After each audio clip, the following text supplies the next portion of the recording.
ಈ ಮುಂಬರುವ ಲೋಕಸಭಾ ಚುನಾವಣೆ ಸಮೀಪ ಬರ್ತಾ ಇದೆ. ಆ ಕಾರಣಕ್ಕಾಗಿ ಈ ನಮ್ಮ ಲೋಕಸಭಾ ಹಾಲಿ ಸಂಸದರಾದ ಅನಂತಕುಮಾರ್ ಹೆಗಡೆ ಅವರು ಮೊನ್ನೆ ಸ್ಟೇಟ್ಮೆಂಟ್ ಕೊಡ್ತಾರ. ಇಷ್ಟು ದಿವಸ ನಾನು ರಾಜಕೀಯದಿಂದ ನಿವೃತ್ತಿ ಹೊಂತೇನೆ ಅನ್ನುವಂಥ ಊಹಾಪೋಹಗಳನ್ನು ನಡೆಸಿ ಮತ್ತೆ ಭುಗಿಲೆದ್ದ ಜ್ವಾಲಾಮುಖಿ ಮತ್ತು BJP ಸಂಸದನಾಗಿ ಸ್ಪರ್ಧಿಸಕ್ಕೆ ಮುಂದೆ ಬಂದಾರ. ಅವರು ವಿಚಾರ ಮಾಡಬೇಕು.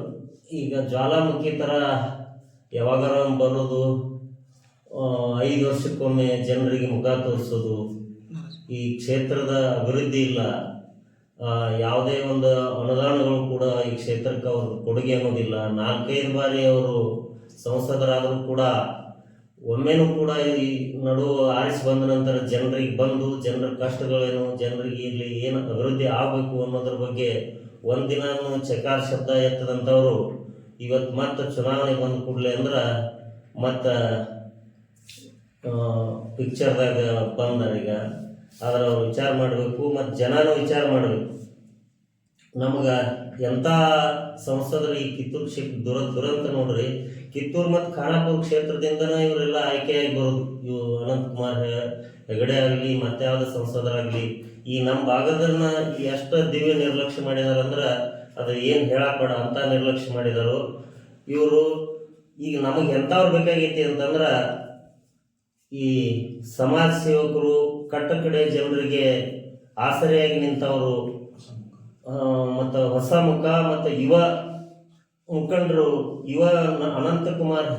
ಅನಂತಮೂರ್ತಿ ಹೆಗಡೆ ಅಂತ ಒಬ್ಬ ವ್ಯಕ್ತಿ ಈ ಭಾಗಕ್ಕೆ ಸಂಸದರಾಗಿ ಬಂದ್ರೆ ಈ ಕಟ್ಟಕಡೆ ಜನರ ಆಸೆಗಳು ಏನದಾವು, ಅಭಿವೃದ್ಧಿಗಳು ಏನದಾವು, ಅವ್ರ ಕಷ್ಟಗಳು ಏನದಾವು ಅನ್ನೋದನ್ನ ಅರಿತುಕೊಂಡು ನಡೆಯುವಂಥವ್ರು. ಅವ್ರಿಗೆ ನೋಡ್ರಿ, ಅನಂತಮೂರ್ತಿ ಹೆಗಡೆಯವರು ಸಾಕಷ್ಟು ಸಮಾಜಮುಖಿ ಕಾರ್ಯಗಳನ್ನು ಮಾಡಿದ್ದಾರೆ. ಸಿರ್ಸಿಯಿಂದ ಸಾಧಾರಣ ಅಲ್ಲಿ ಸಿರ್ಸಿ ಭಾಗದಲ್ಲಿ ಮಲ್ಟಿ ಸ್ಪೆಷಾಲಿಟಿ ಆಸ್ಪತ್ರೆ ಆಗಲಿ, ಸಾಮಾನ್ಯ ಜನರಿಗೆ ಅನುಕೂಲ ಆಗಲಿ ಅನ್ನೋ ನಿಟ್ಟಿನೊಳಗೆ ಮೊನ್ನೆನೇ 7 ದಿವಸ ಪಾದಯಾತ್ರೆ, ಕಾರವಾರವರೆಗೆ ಪಾದಯಾತ್ರೆ ಮಾಡಿ ಜಿಲ್ಲಾಧಿಕಾರಿಗಳ ಕಚೇರಿಯವರೆಗೆ ಪಾದಯಾತ್ರೆ ಮುಖಾಂತರ ಹೋಗಿ ಮನವಿ ಸಲ್ಲಿಸಿ ಅಲ್ಲಿ ಆಸ್ಪತ್ರೆ ಆಗಬೇಕು ಅನ್ನುವಂಥ ಒತ್ತಾಯ ಮಾಡಿದರು.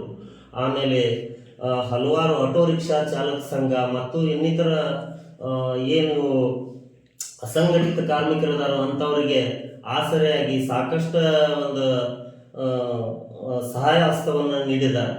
ಮತ್ತು ಮೊನ್ನೆ ಬೆಳಗಾವಿ ಅಧಿವೇಶನ, ಸುವರ್ಣಸೌಧದಲ್ಲಿ ಅಧಿವೇಶನ ನಡೆದಾಗ ಕೂಡ ಅಲ್ಲಿಂದ 400-500 ಜನರನ್ನು ಕರ್ಕೊಂಡು ಬಂದು ಇಲ್ಲಿ ಸುವರ್ಣಸೌಧದಲ್ಲಿ ಆ ಭಾಗದ ಜನರಿಗೆ, ಕಾರವಾರ ಭಾಗದ ಅಲ್ಲಿ ಸಿರ್ಸಿ ಭಾಗದ ಜನರಿಗೆ ಅನುಕೂಲ ಆಗಲಿ ಅಂತ ಹೇಳಿ ಒಂದು ಮೆಡಿಕಲ್ ಕಾಲೇಜು ಮತ್ತು ಮಲ್ಟಿ ಸ್ಪೆಷಾಲಿಟಿ ಆಸ್ಪತ್ರೆ ಆಗಬೇಕು. ಅವರು ಯಾವುದೇ ಕಾರಣಕ್ಕೂ ಒಂದು ಆಕ್ಸಿಡೆಂಟ್ ಟೈಮ್ನಲ್ಲಿ ಆಗಲಿ, ಎಮರ್ಜೆನ್ಸಿ ಇದ್ದಾಗಲಿ ಎಲ್ಲ ಜನರು ಅಲ್ಲಿ ಮಂಗಳೂರಿಗೆ ಹೋಗುವಂಥ ಪರಿಸ್ಥಿತಿ ಇರುವುದರಿಂದ ಅಲ್ಲಿ ಯಾವ ದೊಡ್ಡ ಆಸ್ಪತ್ರೆ ಇಲ್ಲ ಅನ್ನೋ ಕಾರಣಕ್ಕಾಗಿ ಇಲ್ಲಿ ಬಂದು ಸುವರ್ಣಸೌಧದಲ್ಲಿ 200-300 ಜನರನ್ನು ಕರ್ಕೊಂಡು ಬಂದು ಇಲ್ಲಿ ಮನವಿ ಕೊಟ್ಟು ಅದರ ಬಗ್ಗೆ ಒತ್ತಾಯ ಮಾಡಿದರು. ಮತ್ತು ಇದರಲ್ಲಿ ಕೋನೇಗೌಡರಿಗೆ ಉಚಿತ ವಿಮಾ ಯೋಜನೆಯನ್ನು ಕೂಡ ಮಾಡಿದರು. ಮತ್ತು ಆಟೋ ರಿಕ್ಷಾದವರಿಗೇನು ಕೂಡ ಒಂದಷ್ಟು ವಿಮಾ ಯೋಜನೆಗಳನ್ನು, ಜೀವ ವಿಮಾ ಪಾಲಿಸಿಯನ್ನು ಮಾಡಿಕೊಡುವುದರ ಮುಖಾಂತರ ಕಟ್ಟಕಡೆ ಜನರಿಗೆ ಸಾಕಷ್ಟು ಅನುಕೂಲ ಮಾಡಿದರು. ಆ ಕಾರಣಕ್ಕಾಗಿ ಪಕ್ಷ ಇಂಥವ್ರನ್ನು ಗುರುತಿಸಿ ಟಿಕೆಟ್ ಕೊಟ್ಟದ್ದಾದ್ರೆ BJP ಪಕ್ಷಕ್ಕೆ ನಿಶ್ಚಿತ ಗೆಲುವು ಖಂಡಿತ ಅನ್ನೋದನ್ನು ಈ ಸಂದರ್ಭದಲ್ಲಿ ಹೇಳ್ತೇನೆ. ಮತ್ತು ಮುಂಬರುವ ದಿನದಲ್ಲಿ ಅವ್ರು ಏನರ ಇದೇ ರೀತಿ ಮತ್ತು ಅನಂತಕುಮಾರ್ ಅವರ ಇದಕ್ಕೆ ಒತ್ತಡಕ್ಕೆ ಅವ್ರು ಏನು ಹಿಂದುತ್ವ ಅಭಿಮಾನ ಎಲ್ಲರಿಗೂ ಇದೆ. ನಾವು ಹಿಂದೂಗಳೇ, ಭಾರತ ದೇಶದಲ್ಲಿ ಇರೋರೆಲ್ಲ ಹಿಂದೂಗಳೇ. ಬರೀ ಅವ್ರು ಹಿಂದುತ್ವದ ಒಂದು ಅಜೆಂಡಾ ತಗೊಂಡು ಬಂದು ಏನೋ ಪ್ರಚೋದನಕಾರಿ ಭಾಷಣ ಮಾಡಿ 5 ವರ್ಷಕ್ಕೊಮ್ಮೆ ಬಂದ ಇಲ್ಲಿ ಮಿಂಚಿ ಹೋದಾರಂಗೆ ಹೋಗಿಬಿಡ್ತಾರ.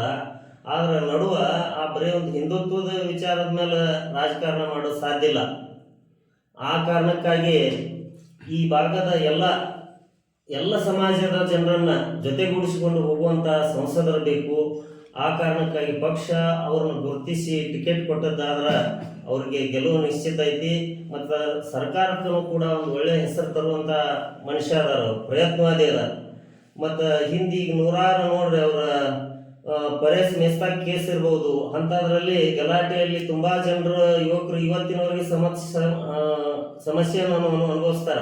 ಅವ್ರಿಗೆ ರೌಡಿ ಶೀಟರ್ ಓಪನ್ ಆಗಿದಾವ. ಅಂಥದ್ರಾಗ ಹೋಗಿ ಇವ್ರು ಬರೀ ಮಾತಾಡಿ ಪ್ರಚೋದನೆ ಮಾಡಿ ಹೋಗ್ಬಿಡ್ತಾರ. ಯುವಕರು ಆ ಪ್ರಚೋದನಾಕಾರಿ ಭಾಷಣದಿಂದ ಇವ್ರು ಬೆನ್ನತ್ತಿ ಇವ್ರಿಗೆಲ್ಲ ಇದನ್ನ ಮಾಡಿದ್ರ ಮುಂದೆ ಅವ್ರು ಸಾಹಸಕ್ಕೆ ಬಂದು ನಿಲ್ಲವ್ರು ಯಾರು? ಇಂಥವನ್ನೆಲ್ಲ ಗೊಂದಲಗಳನ್ನು ಮೂಡಿಸಿ ದಿಕ್ಕು ತಪ್ಪಿಸೋದು ಸರಿಯಲ್ಲ.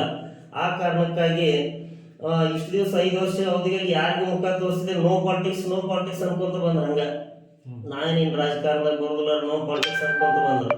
ಆದ್ರೆ ಈಗ ಬಂದು ನಮಗೆ ಮತ್ತೆ ಚುನಾವಣೆ ಸಮೀಪ ಮಾಡಿದಂತ ಮತ್ತೆ ಈಗ ಪಿಕ್ಚರ್ದಾಗ ಬರತ್ತಾರು. ಆ ಕಾರಣಕ್ಕಾಗಿ ಇವರಿಗೆ ಯಾವ ಕಾರಣಕ್ಕೂ ಪಕ್ಷ ಇವರಿಗೆ ಮಣೆ ಹಾಕಬಾರ್ದು. ಅನಂತಮೂರ್ತಿ ಹೆಗಡೆ ಅಂತವ್ರಿಗೇನ ಪಕ್ಷ ಟಿಕೆಟ್ ಕೊಡಬೇಕು ಅಂತ ಹೇಳಿ ನಾವು ಈ ಸಂದರ್ಭದಲ್ಲಿ ಒತ್ತಾಯ ಮಾಡ್ತೇವೆ. ಮತ್ತು ಜೇರ್ ಕಡ್ತ ಇವ್ರು ಏನರ ಪಕ್ಷದಾಗ ಟಿಕೆಟ್ ಕೊಡಲಿಲ್ಲ ಅಂದ್ರೂ ಕೂಡ ನಾವು ಹಲವಾರು ಸಂಘಟನೆಯವರು ಕೂಡಿಕೊಂಡು ಅನಂತಮೂರ್ತಿ ಅವ್ರನ್ನ ಪಕ್ಷೇತರಾದರೂ ನಿಲ್ಲಿಸಾಕ ಪ್ರಯತ್ನ ಮಾಡಿ ಅವ್ರನ್ನ ಆರಿಸ್ತರುವಂತ ಪ್ರಯತ್ನ ಮಾಡ್ತೇವೆ ಅಂತ ಹೇಳಿ ಈ ಸಂದರ್ಭದಾಗ ನಾನು ಹೇಳ್ತೀನಿ.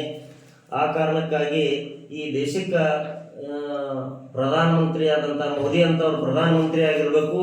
ಮತ್ತು ಇಲ್ಲಿ ನಮ್ಮ ಸಂಸದರಾಗಿ ಅನಂತಮೂರ್ತಿ ಅಂತವರು ಇರ್ಬೇಕಂತ ಹೇಳಿ ಈ ಸಂದರ್ಭದಲ್ಲಿ ನಾನು ಹೇಳಕ್ಕೆ ಇಚ್ಛೆ ಪಡ್ತೇನೆ.